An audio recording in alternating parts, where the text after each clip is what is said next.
Hello students, നമ്മൾ ഇന്നത്തെ computer ആപ്ലിക്കേഷൻ്റെ രണ്ടാമത്തെ ക്ലാസ്സാണ്. നമ്മൾ ആദ്യത്തെ ക്ലാസ്സിൽ പഠിച്ചത് മെയിനായിട്ട് 3 കാര്യങ്ങളാണ്. അതിലേക്ക് തിരിച്ചു ചെല്ലാം.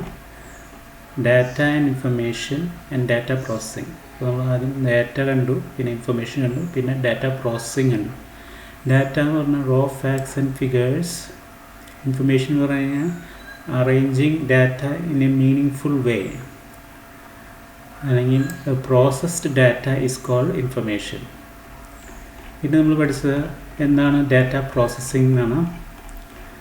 അപ്പോൾ ഈ ഡാറ്റേനെ ഇൻഫർമേഷനാക്കി മാറ്റാൻ നമുക്ക് ഡാറ്റ പ്രോസസ്സിംഗ് ചെയ്യണം. ഡാറ്റ പ്രോസസ്സിംഗ് ചെയ്യാൻ 6 സ്റ്റെപ്സാണ് നമ്മൾ കണ്ടല്ലോ.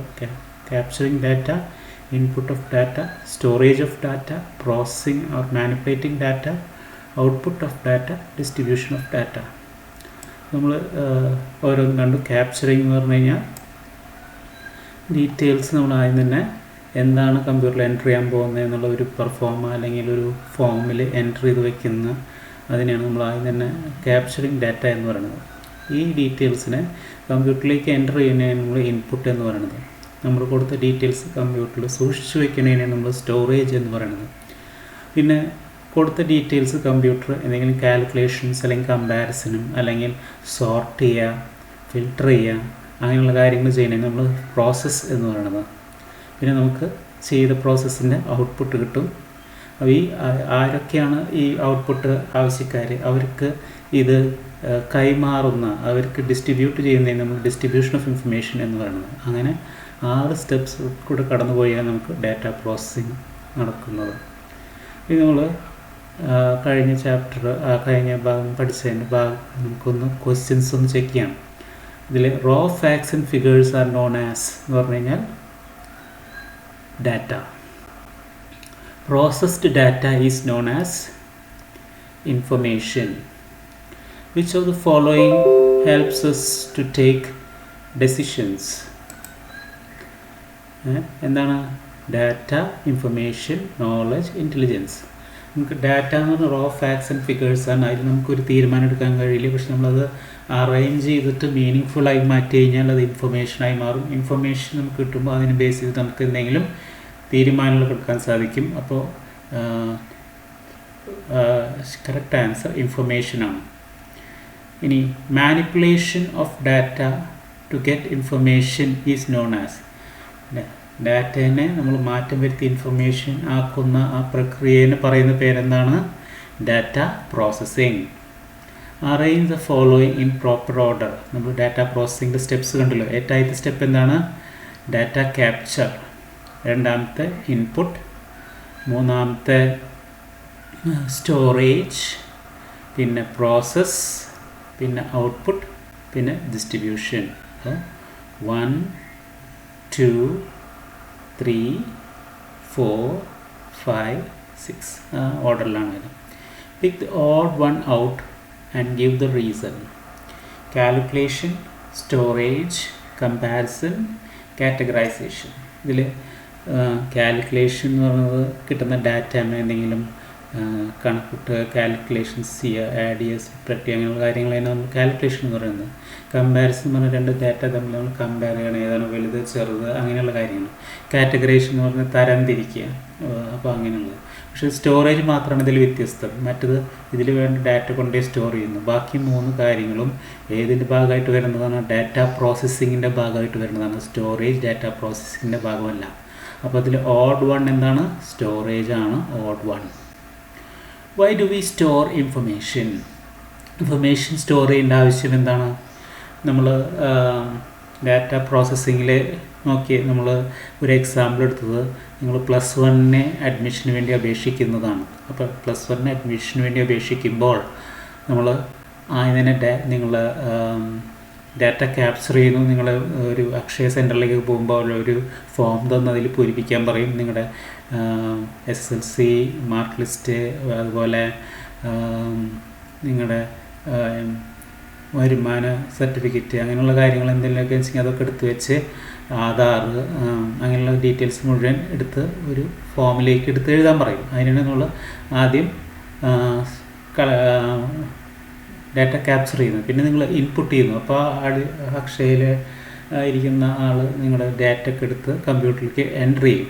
നിങ്ങളത് കഴിഞ്ഞ് കഴിഞ്ഞാൽ നിങ്ങളവിടെ അയാൾ അത് സബ്മിറ്റ് ചെയ്യും. സബ്മിറ്റ് ചെയ്ത് കഴിഞ്ഞാൽ ഡാറ്റ മുഴുവൻ പോവും ഇല്ല. ആ കമ്പ്യൂട്ടർ ഇൻ്റർനെറ്റ് കണക്ട് ചെയ്തിട്ട് അതുവഴി അത് പോയി നമ്മുടെ ഇതിൻ്റെ ഏകജാലത്തിൻ്റെ മെയിൻ സെൻറ്റർ തിരുവനന്തപുരത്ത് എവിടെയെങ്കിലായിരിക്കും. അവിടെ കൊണ്ടുപോയി സ്റ്റോർ ചെയ്യണം.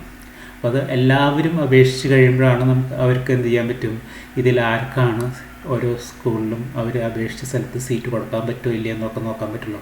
അപ്പോൾ why do we store information എന്ന് പറഞ്ഞാൽ ഒറ്റ ദിവസം കൊണ്ട് ഒറ്റയടിക്ക് കഴിയുന്ന കാര്യങ്ങളാണെങ്കിൽ നമുക്ക് സ്റ്റോർ ചെയ്യേണ്ട ആവശ്യമില്ല. പക്ഷെ നമുക്കിത് 10 ദിവസം 15 ദിവസം അപേക്ഷിക്കാനുള്ള സമയം കൊടുക്കുന്നുണ്ട്.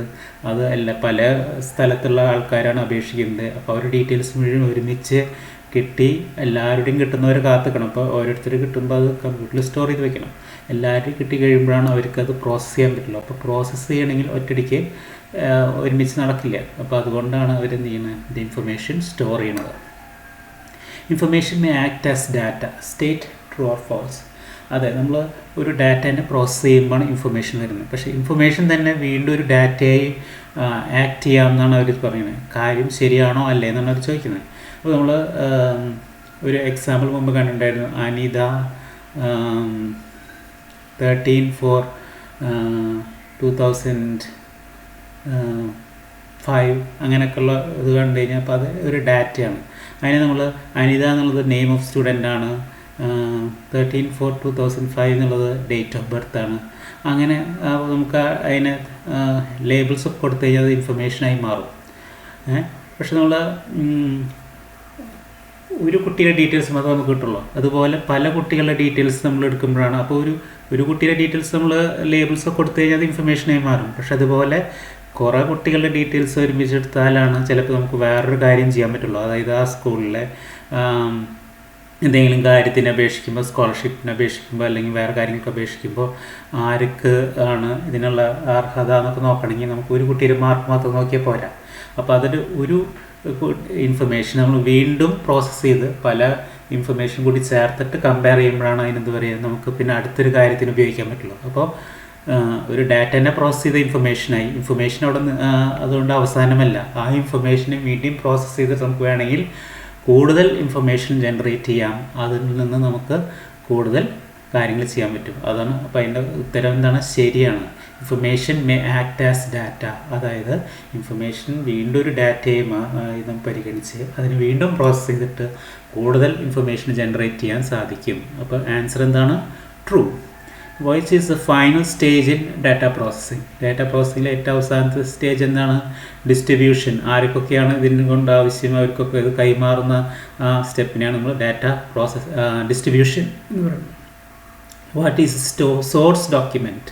നമ്മൾ അതിന് ഡാറ്റ ക്യാപ്ചറിങ് എന്ന് പറയുമ്പോൾ നമ്മൾ പറഞ്ഞല്ലോ, അക്ഷയ സെൻറ്ററിൽ പോകുമ്പോൾ ഒരു ഫോം എന്തെങ്കിലും തരും നിങ്ങൾക്ക് പൂരിപ്പിക്കാൻ വേണ്ടിയിട്ട്. നിങ്ങളുടെ പേര്, പേരൻറ്റിൻ്റെ പേര്, ജോലി, പിന്നെ വരുമാനം, ആധാർ നമ്പർ, അങ്ങനെയുള്ള കാര്യങ്ങളൊക്കെ എൻ്റർ ചെയ്യാൻ വേണ്ടി തരുന്ന ഒരു ഫോം, ഒരു പ്രിൻ്റഡ് ഫോം. അതുപോലെ തന്നെ നമ്മളെന്ന് പറയുന്നത് സോഴ്സ് ഡോക്യുമെൻറ്റ് എന്ന് പറയുന്നത്. അപ്പോൾ ഇതൊക്കെയാണ് നമ്മൾ കഴിഞ്ഞ ദിവസം പഠിച്ചു കഴിഞ്ഞത്. ഇനി നമ്മൾ അടുത്ത ഭാഗത്തിലേക്ക് കിടക്കുകയാണ്. Functional units of computer. Functional units of computer എന്ന് പറഞ്ഞാൽ ഒരു കമ്പ്യൂട്ടറിൻ്റെ മോഡൽ. നമ്മൾ സാധാരണ കമ്പ്യൂട്ടർ എന്ന് പറഞ്ഞാൽ കമ്പ്യൂട്ടറിൻ്റെ മോണിറ്റർ, കീബോർഡ്, മൗസ്, CPU അങ്ങനെ കാര്യങ്ങളൊക്കെ ഉണ്ടാവും.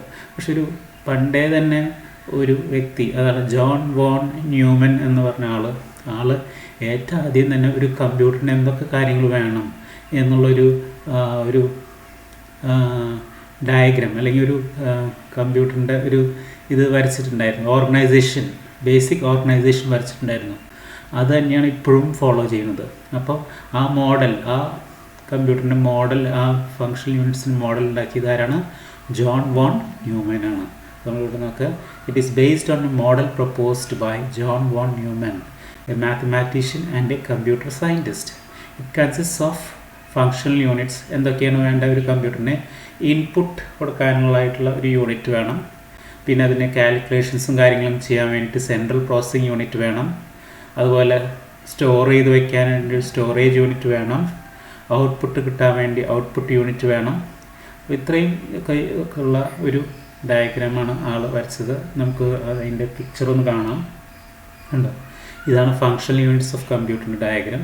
അപ്പോൾ നമുക്ക് input unit, central processing unit, storage unit, output unit. Input unit എന്ന് പറയുമ്പോൾ നമ്മൾ കീബോർഡോ അതുവഴി നമ്മൾ ടൈപ്പ് ചെയ്ത് കൊടുക്കുന്നു. കാൽക്കുലേഷൻസും കാര്യങ്ങളൊക്കെ നടക്കുന്നത് സെൻട്രൽ പ്രോസസ്സിംഗ് യൂണിറ്റാണ്. അതിൽ നമ്മൾ സ്റ്റോർ ചെയ്ത് വെക്കുന്നത് സ്റ്റോറേജ് യൂണിറ്റിനാണ്. അതിന് ചിലപ്പോൾ ആവശ്യമില്ലാത്ത നമുക്ക് വീണ്ടും എടുത്ത് കാൽക്കുലേഷൻ ചെയ്യേണ്ടി വരും. ഇപ്പോൾ ആരോ രണ്ട് വശത്തേക്കുള്ള ആരോ കാണിച്ചിരിക്കുന്നത്. പിന്നെ ലാസ്റ്റ് നമുക്ക് റിസൾട്ട് ഔട്ട്പുട്ട് യൂണിറ്റ്, അതായത് മോണിറ്റർ, അതുവഴി നമുക്ക് റിസൾട്ട് കിട്ടും. സ്റ്റോറേജ് യൂണിറ്റ് എന്ന് പറയുമ്പോൾ ഹാർഡ് ഡിസ്ക്, മെമ്മറിയൊക്കെയാണ്. അപ്പോൾ ഇത്രയും 4 യൂണിറ്റ്സാണ്: input unit, central processing unit, storage unit, output unit. പിന്നെ ഈ സെൻട്രൽ പ്രോസസ്സിംഗ് യൂണിറ്റിൻ്റെ ഉള്ളിൽ തന്നെ നമുക്ക് വീണ്ടും കുറേ ഭാഗങ്ങളുണ്ട്. നമുക്ക് കാണാം അവിടെ control unit, arithmetic logic unit, registers. ഇതൊക്കെ നമുക്ക് ഡീറ്റെയിൽ ആയിട്ട് ഇനി നോക്കാം. അപ്പോൾ നമുക്ക് ഫങ്ഷണൽ യൂണിറ്റ്സ് ഓഫ് കമ്പ്യൂട്ടർ ആരാണ് പ്രപ്പോസ് ചെയ്തത്? John von Neumann. അയാൾ കൊടുത്തുള്ള ഫങ്ഷണൽ യൂണിറ്റ്സ് എന്തൊക്കെയാണ്? Input unit, central processing unit, storage unit and output unit. നമുക്ക് ഓരോ യൂണിറ്റ് നമുക്ക് ഓരോന്നോരോന്നായിട്ട് കാണാം. എന്താണ് ഇൻപുട്ട് യൂണിറ്റ്? ഇൻപുട്ട് യൂണിറ്റ് ഞാൻ പറഞ്ഞല്ലോ, നമ്മൾ കീബോർഡ് വഴിയൊക്കെ നമ്മൾ ടൈപ്പ് ചെയ്ത് ഉള്ളിലേക്ക് കൊടുക്കുക എന്നുള്ള ആ ഇതിനെയാണ് നമ്മൾ ഇൻപുട്ട് യൂണിറ്റ് എന്ന് പറയുന്നത്. അപ്പോൾ നമ്മൾ കീബോർഡ്, അതുപോലെ നമുക്ക് mouse, scanner, mic, digital camera, ഇതൊക്കെ ഇൻപുട്ട് യൂണിറ്റിൻ്റെ ഭാഗമായിട്ട് വരും. ഇതിലേതെങ്കിലുമൊക്കെ ഇൻപുട്ട് യൂണിറ്റ്. അപ്പോൾ നമുക്കിതിൽ ഒന്ന് ഇതിൻ്റെ definition: collected data and instruction for processing are entered into the computer through the input unit. The data may be in different forms like number,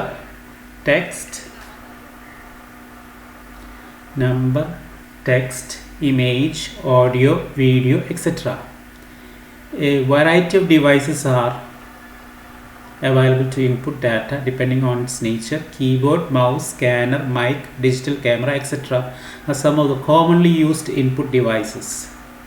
ഇതാണ് ഇൻപുട്ട് യൂണിറ്റ് ഉപയോഗിച്ച് നമ്മൾ കമ്പ്യൂട്ടറിലേക്ക് ഡാറ്റ എൻ്റർ ചെയ്യുന്നതിന് നമ്മൾ ഇൻപുട്ട് യൂണിറ്റ് വരുന്നത്. Collected data instructions for their processing are entered into the computer through the input unit. The data may be in different forms like നമുക്ക് number type ചെയ്ത് നമ്പേഴ്സൊക്കെ കൊടുക്കാം, ടെക്സ്റ്റ് ടൈപ്പ് ചെയ്യാം, ഇമേജൊക്കെ കൊടുക്കാം, audio കൊടുക്കാം, video കൊടുക്കാം. അങ്ങനെ ഏതൊക്കെ തരത്തിലുള്ള ഡാറ്റ വേണമെങ്കിൽ നമുക്ക് ഇൻപുട്ട് ചെയ്യാം. A variety of devices are used. എന്തൊക്കെയാണ്? നമുക്ക് കീബോർഡ്, മൗസ്, സ്കാനർ വഴി നമുക്ക് പിക്ചേഴ്സൊക്കെ ഇങ്ങനെ സ്കാൻ ചെയ്ത് കയറ്റാം. മൈക്ക് വഴി നമുക്ക് സൗണ്ട് നമ്മൾ സംസാരിക്കുന്നതൊക്കെ അതിൽ കയറ്റാം. ക്യാമറ വഴി പിക്ചേഴ്സൊക്കെ കയറ്റാം. അങ്ങനെ കമ്പ്യൂട്ടറിൻ്റെ അകത്തേക്ക് കൊടുക്കുന്ന എല്ലാ ഡിവൈസിനെയും നമ്മൾ ഇൻപുട്ട് ഡിവൈസസ് എന്ന് പറയുന്നത്. ഇൻപുട്ട് ഡിവൈസ് മെയിനായി ചെയ്യുന്ന അതിൻ്റെ ഫങ്ഷൻ എന്തൊക്കെയാണ്? 3 കാര്യങ്ങളാണ് ഇൻപുട്ട് ഡിവൈസിൻ്റെ ഫങ്ഷൻ. അത് നമ്മൾ കൊടുക്കുന്ന ഡീറ്റെയിൽസ്, ഇൻസ്ട്രക്ഷൻസും ഡാറ്റ പുറത്തുനിന്ന് ആക്സെപ്റ്റ് ചെയ്യുന്നു.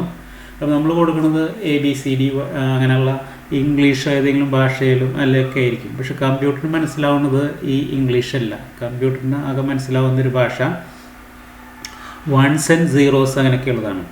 അപ്പോൾ കൺവേർട്സ് ഇൻസ്ട്രക്ഷൻ ആൻഡ് ഡാറ്റ കമ്പ്യൂട്ടറിന് മനസ്സിലാവുന്ന ഭാഷയിലേക്ക് മാറ്റുന്നു. Converts instruction data to form acceptable to the computer. നമ്മളുടെ ഭാഷയിൽ നമ്മൾ കമ്പ്യൂട്ടറിലേക്ക് കൊടുക്കുന്നു. അതിനെ കമ്പ്യൂട്ടറിൻ്റെ ഭാഷയിലേക്ക് ഇത് തർജ്ജമ ചെയ്യുന്നു. പിന്നെ അത് കമ്പ്യൂട്ടറിലെ ഡാറ്റ പ്രോസസ്സ് ചെയ്യാനും കാൽക്കുലേഷൻസ് ചെയ്യാനും അതിനൊക്കെ വേണ്ടിയിട്ട് അത് സപ്ലൈ ചെയ്യുന്നു. അങ്ങനെ 3 കാര്യങ്ങളാണ് മെയിനായിട്ട് ചെയ്യുന്നത്. പുറമത്തെ ലോകത്തിൽ നിന്ന് ഡാറ്റ ഇൻസ്ട്രക്ഷൻസും ഡാറ്റ ആക്സെപ്റ്റ് ചെയ്യുന്നു. രണ്ടാമത്തെ ഈ ഇൻസ്ട്രക്ഷൻ ഡാറ്റേനെ എന്ത് ചെയ്യുന്നു? അതിനെ കമ്പ്യൂട്ടറിന് മനസ്സിലാവുന്ന ഭാഷയിലേക്ക് മാറ്റുന്നു. മൂന്നാമത്തെ കമ്പ്യൂട്ടറിലേക്ക് അത് പ്രോസസ്സ് ചെയ്യാനും കാൽക്കുലേറ്റ് ചെയ്യാനും അതിനൊക്കെ വേണ്ടി സെൻട്രൽ പ്രോസസ്സിംഗ് യൂണിറ്റിലേക്ക് ഇത് കൈമാറുന്നു. അപ്പോൾ 3 കാര്യങ്ങളാണ് functions performed by input unit ചോദിച്ചു കഴിഞ്ഞാൽ ഈ 3 സ്റ്റെപ്പാണ് പറയേണ്ടത്. അടുത്ത് നമ്മുടെ സെൻട്രൽ പ്രോസസ്സിംഗ് യൂണിറ്റാണ്. കമ്പ്യൂട്ടറിലെ എല്ലാ കാൽക്കുലേഷൻസും എല്ലാ കാര്യങ്ങളും നടക്കുന്നത് സെൻട്രൽ പ്രോസസ്സിംഗ് യൂണിറ്റാണ്. അപ്പോൾ CPU is the brain of the computer. നമ്മുടെ ബ്രെയിൻ പോലെയാണ് കമ്പ്യൂട്ടറിനെ CPU. All major computations and comparisons are made inside the CPU. എല്ലാ കണക്കൂട്ടലും കാൽക്കുലേഷൻസ്, കമ്പാരിസണും ഡാറ്റ പ്രോസസ്സിംഗ് ഒക്കെ നമ്മൾ നടക്കുന്നു മുഴുവൻ CPU ഉണ്ടാകത്താണ്. The functions of CPU are performed by 3 components. അതിൽ 3 കോമ്പണൻസ് ഉണ്ട്: arithmetic logic unit, control unit and registers. നമ്മൾ നേരത്തെ ആ ഡയഗ്രാം കണ്ടല്ലോ, CPU ഉള്ളിൽ 3 കാര്യങ്ങളുണ്ട്: ALU ഉണ്ട്, കൺട്രോൾ യൂണിറ്റ് ഉണ്ട്, രജിസ്റ്റേഴ്സ് ഉണ്ട്. അപ്പോൾ നമ്മൾ ഓരോന്ന് നോക്കാൻ പോവാണ്. എന്താണ് അർത്ഥമെറ്റിക് ലോജിക് യൂണിറ്റ്? അതിൻ്റെ ഷോർട്ട് ഫോമാണ് ALU. ALUവിൻ്റെ അകത്ത് തന്നെ എല്ലാ കമ്പാരിസൺസും കാൽക്കുലേഷൻസും ഒക്കെ നടക്കുന്നത്, തീരുമാനങ്ങൾ എടുക്കുന്നതൊക്കെ ഈ ALUവിൻ്റെ അകത്താണ്. അപ്പോൾ ഈ കൺട്രോൾ യൂണിറ്റിൻ്റെ ജോലി എന്താണ്? അപ്പോൾ ഓരോ യൂണിറ്റിനും ഓരോ ജോലികളുണ്ട്. CPU-ൻ്റെ അകത്ത് ഓരോ കാര്യങ്ങൾ ചെയ്യാൻ ഓരോ യൂണിറ്റുകളുണ്ട്. പക്ഷേ ഇതിന് ഒന്നും സ്വയം തീരുമാനമെടുക്കാനുള്ള കഴിവില്ല. അതായത് ഓരോന്നും അതിൻ്റേതായ ജോലികൾ ചെയ്യാൻ പറ്റും, പക്ഷേ അതിനോട് ചെയ്യാൻ പറഞ്ഞാൽ മാത്രമേ ചെയ്യാൻ പറ്റുള്ളൂ. അപ്പോൾ ഇത് ചെയ്യാൻ ഉള്ള കമാൻഡ് കൊടുക്കുന്നതാണ് കൺട്രോൾ യൂണിറ്റ്. അപ്പോൾ each of the functional unit has its own function. ഓരോന്നിനും അതിൻ്റേതായ ജോലികളും അതിൻ്റെ ചുമതലകളുണ്ട്. But none of these will perform the function until it is asked to. അതിനോട് ചോദിച്ചാൽ, അതിനോട് പറഞ്ഞാലല്ലാതെ അത് ചെയ്യില്ല. This task is assigned to the control unit. അതായത് ഓരോരുത്തരും പറഞ്ഞ് അവരുടെ ജോലി ചെയ്യിപ്പിക്കാനുള്ള ഉത്തരവാദിത്തരുടെയാണ്? കൺട്രോൾ യൂണിറ്റിൻ്റെയാണ്. It invokes other units. എല്ലാ മറ്റ് യൂണിറ്റുകളിലൊക്കെ വിളിച്ചു വരുത്തി അതിനോട് ചെയ്യേണ്ട കാര്യങ്ങൾ ചെയ്യാൻ പറയുന്നത് ആരുടെ ജോലിയാണ്? കൺട്രോൾ യൂണിറ്റിൻ്റെ ജോലിയാണ്. കൺട്രോൾ യൂണിറ്റിൻ്റെ സ്വന്തമായിട്ട് ചെയ്യേണ്ട ജോലികൾ കുറവാണ്. മറ്റുള്ളവരെ സൂപ്പർവൈസർ പോലെയാണ്. ആ CPU-ൻ്റെ ഉള്ളിൽ ഓരോന്ന് ചെയ്യാൻ ഓരോരുത്തർക്ക് ഉണ്ട്. അവരെ കൊണ്ട് അവർ ചെയ്യേണ്ട ജോലികൾ എപ്പോൾ ചെയ്യണം എന്നുള്ളത് അവരോട് പറഞ്ഞ് ചെയ്യിപ്പിക്കേണ്ട ജോലിയാണ് കൺട്രോൾ യൂണിറ്റിനുള്ളത്. അപ്പോൾ അടുത്ത് നമ്മൾ രജിസ്റ്റേഴ്സ്. നമ്മൾ കാൽക്കുലേഷൻസ് ചെയ്യാണ്. ഫോർ എക്സാമ്പിൾ നമ്മൾ 5 + 6 ഡിവൈഡഡ് ബൈ 4 എന്നുള്ളൊരു ചെയ്യണം. അപ്പോൾ നമ്മൾ ആദ്യം തന്നെ 5ഉം 6ഉം ആഡ് ചെയ്യണം. കിട്ടുന്ന റിസൾട്ട് നമ്മൾ 4 കൊണ്ട് ഡിവൈഡ് ചെയ്യണം. അപ്പോൾ നമ്മൾ എന്തെങ്കിലും കാൽക്കുലേഷൻസ് ചെയ്യുമ്പോൾ അതിൻ്റെ ഇടയിൽ വരുന്ന റിസൾട്ട് 5 + 6 എന്നുള്ളത് ആഡ് ചെയ്ത് കിട്ടുന്ന റിസൾട്ട് വെച്ചിട്ട് വേണം നമ്മൾ 4 കൊണ്ട് ഡിവൈഡ് ചെയ്യാൻ. അപ്പോൾ ആ ആഡ് ചെയ്തിട്ട് വരുന്ന റിസൾട്ട് ഒരു ഇൻ്റർമീഡിയറ്റ് റിസൾട്ടാണ്. അത് മൊത്തം റിസൾട്ടല്ല, അതൊരു ഇൻ്റർമീഡിയറ്റ് ആയിട്ട് ഇടയ്ക്ക് വരുന്ന റിസൾട്ടാണ്. അപ്പോൾ ആ റിസൾട്ട്, അങ്ങനെയുള്ള റിസൾട്ടുകളും കാര്യങ്ങളൊക്കെ സ്റ്റോർ ചെയ്യാൻ വേണ്ടി CPU-ൻ്റെ അകത്ത് ഒരു ചെറിയ മെമ്മറീസ് ഉണ്ട്. നമ്മളിപ്പോൾ റാമൊക്കെ നിങ്ങൾ കണ്ടിട്ടുണ്ടോ? കമ്പ്യൂട്ടറിൽ ഫോണിൽ റാം ഉണ്ട്. എത്ര റാം എന്നൊക്കെ ചോദിച്ചിട്ടാണ് നിങ്ങൾ ഫോൺ വാങ്ങുക. അതുപോലെ ഈ CPU-ൻ്റെ അകത്ത് ചെറിയ കാര്യങ്ങൾ കാൽക്കുലേഷൻസ് ചെയ്യുമ്പോൾ ഇടയിൽ വരുന്ന റിസൾട്ടുകൾ തൽക്കാലത്തേക്ക് സ്റ്റോർ ചെയ്യാൻ വേണ്ടിയിട്ടുള്ള ഒരു മെമ്മറിയാണ് രജിസ്റ്റേഴ്സ്. അപ്പോൾ എന്താ രജിസ്റ്റേഴ്സിൻ്റെ ഡെഫിനിഷൻ നോക്കാം. These are temporary storage elements that facilitate the functions of the CPU. CPU-ൻ്റെ ജോലികൾ ചെയ്യാൻ ടെമ്പററി ആയിട്ട് സ്റ്റോറേജ് ചെയ്യുന്ന സ്ഥലങ്ങളിലെയാണ് നമ്മളെന്ന് പറയുന്നത് രജിസ്റ്റേഴ്സ് എന്ന് പറയുന്നത്. അടുത്തത് സ്റ്റോറേജ് യൂണിറ്റാണ്. അപ്പോൾ നിങ്ങൾ CPU കഴിഞ്ഞു, അടുത്തത് സ്റ്റോറേജ് യൂണിറ്റാണ്. സ്റ്റോറേജ് യൂണിറ്റ് പറഞ്ഞ കമ്പ്യൂട്ടറിലെ മെമ്മറിയാണ്. അതായത് നമ്മൾ കമ്പ്യൂട്ടറിൽ നമ്മൾ എല്ലാ ഡീറ്റെയിൽസും ടൈപ്പ് ചെയ്തും കേൾക്കൊക്കെ പിക്ചേഴ്സും വീഡിയോസൊക്കെ കമ്പ്യൂട്ടറിൽ കൊണ്ടുപോയി സ്റ്റോർ ചെയ്തതിലാണ് കമ്പ്യൂട്ടറിൻ്റെ സ്റ്റോറേജ് യൂണിറ്റിലാണ്. അപ്പോൾ the data and instructions entered into computer through input unit R stored inside the computer before actual processing starts. Processing തുടങ്ങുന്നതിന് മുമ്പ് ഇത് സ്റ്റോറേജ് യൂണിറ്റിൽ കൊണ്ടുപോയി സ്റ്റോർ ചെയ്ത് വെക്കണം. Information or results produced after processing are also stored inside the computer. ഒരു calculations കാര്യങ്ങളൊക്കെ കഴിഞ്ഞ് കഴിഞ്ഞാൽ അവസാനത്തെ റിസൾട്ടും സ്റ്റോറേജ് യൂണിറ്റിൽ കൊണ്ടുപോയി സ്റ്റോർ ചെയ്യണം. അതുപോലെ തൽക്കാലത്തേക്കുള്ള റിസൾട്ടും കാര്യങ്ങളും കൂടി സ്റ്റോറേജ് യൂണിറ്റിൽ സ്റ്റോർ ചെയ്യണം. അപ്പോൾ അതിൽ സ്റ്റോറേജ് യൂണിറ്റിൻ്റെ 3 ഫങ്ഷൻസാണുള്ളത് മെയിനായിട്ട്. ഡാറ്റ ഇൻസ്ട്രക്ഷൻസും, ഒരു കാര്യം കാൽക്കുലേറ്റ് ചെയ്യുന്നതിന് മുമ്പ് എന്തൊക്കെ ഡാറ്റ കാൽക്കുലേറ്റ് ചെയ്യണം, എന്തൊക്കെ അതിനുള്ള ഡാറ്റ ഇൻസ്ട്രക്ഷനും, ഒരു കാര്യം പ്രോബ്ലം ചെയ്യുന്നതിന് മുമ്പ് പ്രോബ്ലത്തിന് വേണ്ട എന്തൊക്കെ ഡീറ്റെയിൽസ് വേണമെന്നുള്ളത് ആ ഡാറ്റയും ഇൻസ്ട്രക്ഷൻസും സ്റ്റോർ ചെയ്യണം. രണ്ടാമത്തെ അതിൻ്റെ ഇടയിൽ കാൽക്കുലേറ്റ് ചെയ്തുകൊണ്ടിരിക്കുന്ന ഇൻ്റർമീഡിയറ്റ് ആയിട്ട് വരുന്ന റിസൾട്ട് സ്റ്റോർ ചെയ്യണം. ലാസ്റ്റ് ഫൈനലായിട്ട് വരുന്ന റിസൾട്ടും സ്റ്റോർ ചെയ്യണം. അങ്ങനെ 3 തരത്തിലുള്ള ഡീറ്റെയിൽസാണ് സ്റ്റോർ ചെയ്യേണ്ടി വരിക. പ്രോബ്ലത്തിന് മുമ്പ്, തുടങ്ങുന്നതിന് മുമ്പുള്ള ഇൻപുട്ട് ആയിട്ടുള്ള ഡീറ്റെയിൽസ് സ്റ്റോർ ചെയ്യണം. ചെയ്തുകൊണ്ടിരിക്കുമ്പോൾ ഇടയിൽ വരുന്ന റിസൾട്ട് സ്റ്റോർ ചെയ്യണം. ലാസ്റ്റ് ചെയ്ത് കഴിയുമ്പോൾ ലാസ്റ്റ് വരുന്ന ഫൈനൽ റിസൾട്ട് സ്റ്റോർ ചെയ്യണം. അത് 3 കാര്യങ്ങളാണ് സ്റ്റോറേജ് യൂണിറ്റിൻ്റെ ഫങ്ഷൻസിൽ വരുന്നത്. ഇനി ഈ സ്റ്റോറേജ് യൂണിറ്റിനെ മെയിനായിട്ട് നമുക്ക് 2 തരമായിട്ട് കാറ്റഗറൈസ് ചെയ്യാം. അതിനെ ഒന്ന് പ്രൈമറി സ്റ്റോറേജ് എന്നും മറ്റത് സെക്കൻഡറി സ്റ്റോറേജ് എന്നും തരംതിരിക്കാം. പ്രൈമറി സ്റ്റോറേജ് മെയിനായിട്ട് നമ്മളതിന് മെയിൻ മെമ്മറി എന്നും കൂടി അറിയപ്പെടുന്നു. സെക്കൻഡറി സ്റ്റോറേജ് എന്താണ്? മെയിൻ മെമ്മറിയും കൂടി അറിയപ്പെടുന്നു. അപ്പോൾ അത് it is again divided into two. Random access memory RAM ഉണ്ട്, റീഡ് ഓൺലി മെമ്മറി റോം ഉണ്ട്. RAM holds instructions, data and intermediate results for processing. It also holds the recently produced results of the job done by the computer. റാമിലാണ് ഇപ്പോൾ എന്ത് കാൽക്കുലേഷൻസും കാര്യങ്ങളും ചെയ്യണമെങ്കിൽ നമ്മുടെ കമ്പ്യൂട്ടറിലായാലും ഫോണിലായാലും നമ്മളിപ്പോൾ എന്ത് ഉപയോഗിച്ചുകൊണ്ടിരിക്കണമെങ്കിലും അത് റാമിൽ ഉണ്ടായാൽ മാത്രമേ നമുക്ക് ഉപയോഗിക്കാൻ പറ്റുള്ളൂ. അപ്പോൾ Ram holds instructions, data and intermediate results of processing. ഇപ്പോൾ ഉപയോഗിച്ചുകൊണ്ടിരിക്കുന്ന കാര്യങ്ങൾ മുഴുവൻ റാമിൽ ഉണ്ടായാൽ മാത്രമാണ് നമുക്കത് ഉപയോഗിക്കാൻ പറ്റുള്ളൂ. അത് നമ്മൾ കമ്പ്യൂട്ടറിൽ എവിടെയെങ്കിലും കിടക്കുന്നുണ്ടെന്ന് പറഞ്ഞാൽ നമുക്ക് ഏതെങ്കിലും കമ്പ്യൂട്ടറിൽ എന്തെങ്കിലും സ്ക്രീൻ കാണുന്നുണ്ടെങ്കിൽ മൊബൈലിൽ എന്തെങ്കിലും സ്ക്രീൻ കാണുന്നുണ്ടെന്ന് വെച്ചെങ്കിൽ അത് റാമിൽ ഉണ്ടെങ്കിൽ മാത്രമാണ് നമുക്ക് കാണാൻ പറ്റുള്ളൂ. അപ്പോൾ ഉപയോഗിച്ചുകൊണ്ടിരിക്കുന്ന വസ്തുക്കൾ ഡാറ്റയും അതിൻ്റെ റിസൾട്ടും കാര്യങ്ങളൊക്കെ എവിടെ വേണം? റാമിൽ വേണം.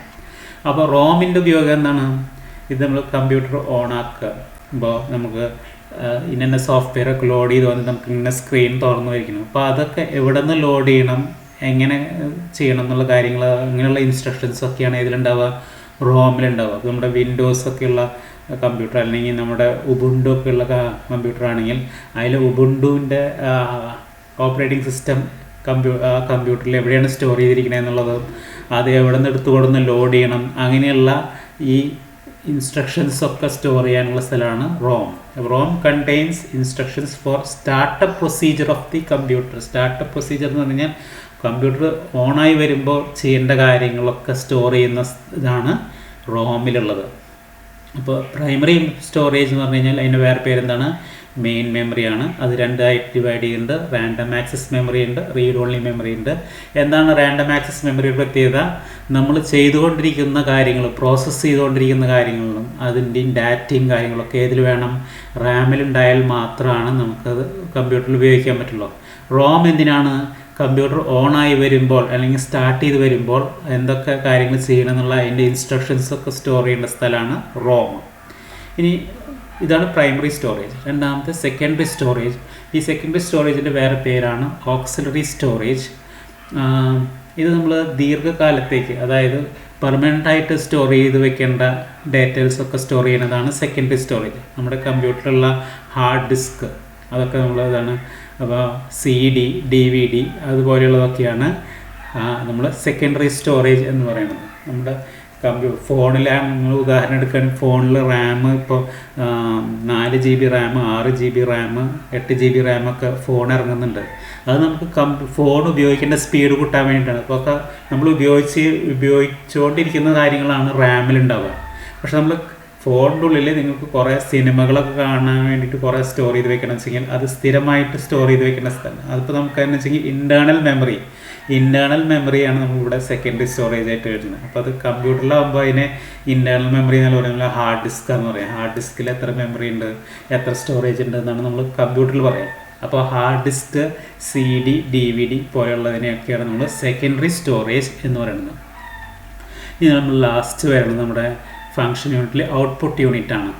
നമ്മൾ ഇൻപുട്ട് കൊടുത്തു, അത് പ്രോസസ്സ് ചെയ്തു, അത് സ്റ്റോർ ചെയ്തു, നമുക്ക് റിസൾട്ട് കിട്ടി. റിസൾട്ട് കാണാനുള്ള സ്ഥലമാണ് ഔട്ട്പുട്ട് യൂണിറ്റ്. അപ്പോൾ നമ്മുടെ കമ്പ്യൂട്ടറിൽ മോണിറ്റർ ഉണ്ട്, സ്ക്രീനുമേയാണ് നമ്മൾ ഔട്ട്പുട്ടൊക്കെ കാണും. ചിലർ വേണമെങ്കിൽ നമ്മൾ പ്രിൻ്റ് എടുത്തിട്ട് വേറെ എല്ലാവർക്കും കൈമാറും. അപ്പോൾ ഒരു പേപ്പറിലാണ് ഔട്ട്പുട്ട് കാണുക. അപ്പോൾ ഇങ്ങനെയുള്ള ഇപ്പോൾ ഇതിൻ്റെ ഔട്ട്പുട്ട് യൂണിറ്റിൻ്റെ മെയിനായിട്ടുള്ള 2 ഉദാഹരണങ്ങൾ എന്താണ്? മോണിറ്ററും പ്രിൻ്ററുമാണ് ഔട്ട്പുട്ട് യൂണിറ്റിൻ്റെ example. The information obtained after data processing is supplied to the outside world through the output unit in a human readable form. ഇപ്പോൾ കമ്പ്യൂട്ടറിൽ മനസ്സിലാവുന്ന ഭാഷയിലൊക്കെയാണ് കാൽക്കുലേഷനൊക്കെ ചെയ്തിട്ടുണ്ടാവും, കാര്യങ്ങളൊക്കെ ചെയ്തിട്ടുണ്ടാവും. പക്ഷേ വീണ്ടും നമുക്ക് മോണിറ്ററിലെടുത്ത് കാണിച്ചു തരണം അല്ലെങ്കിൽ പ്രിൻ്ററിലെടുത്ത് കാണിച്ചു തരണമെങ്കിൽ അത് വീണ്ടും നമുക്ക് മനുഷ്യർക്ക് മനസ്സിലാവുന്ന ഭാഷയിലേക്ക് മാറ്റിയിട്ട് വേണം കാണിച്ചു തരാൻ. അപ്പോൾ ഹ്യൂമൻ റീഡബിൾ ഫോമിലേക്ക് കൺവേർട്ട് ചെയ്തിട്ടാണ് ഇതൊക്കെ ചെയ്യുക. മോണിറ്റർ ആൻഡ് പ്രിൻ്റർ അത് കോമൺലി യൂസ്ഡ് ഔട്ട്പുട്ട് ഡിവൈസസ്. ഇതിലെ 3 കാര്യങ്ങളാണ് ഔട്ട്പുട്ട് യൂണിറ്റ് ചെയ്യുന്നത്. കമ്പ്യൂട്ടറിൽ നിന്ന് അല്ലെങ്കിൽ CPU ഉള്ളിൽ നിന്ന് വരുന്ന റിസൾട്ട് ആദ്യം സ്വീകരിക്കുന്നു. അത് കമ്പ്യൂട്ടറിന് മനസ്സിലാവുന്ന ഫോമിലായിരിക്കും. രണ്ടാമത്തെ ഇതിനെ ഹ്യൂമൻ റീഡർ ഫോമിലേക്ക് മാറ്റം വരുത്തുന്നു. പിന്നെ പുറമെ ലോകത്തിലേക്ക് അത് കൈമാറുന്നു. അപ്പോൾ ആദ്യം കമ്പ്യൂട്ടറിൻ്റെ ഭാഷയിൽ അത് സ്വീകരിക്കുന്നു, രണ്ടാമത് ഹ്യൂമൻ റീഡബിൾ ഫോമിലേക്ക് മാറ്റുന്നു, മൂന്നാമത് പുറം ലോകത്തിലേക്ക് അത് കൈമാറുന്നു, കാണിച്ചു കൊടുക്കുന്നു. അങ്ങനെ 3 സ്റ്റെപ്സാണ് ഔട്ട്പുട്ട് യൂണിറ്റിനുള്ളത്. അപ്പോൾ ഇതാണ് നമുക്ക് ഇന്നത്തെ നമുക്ക് കൂടെ നിർത്താം.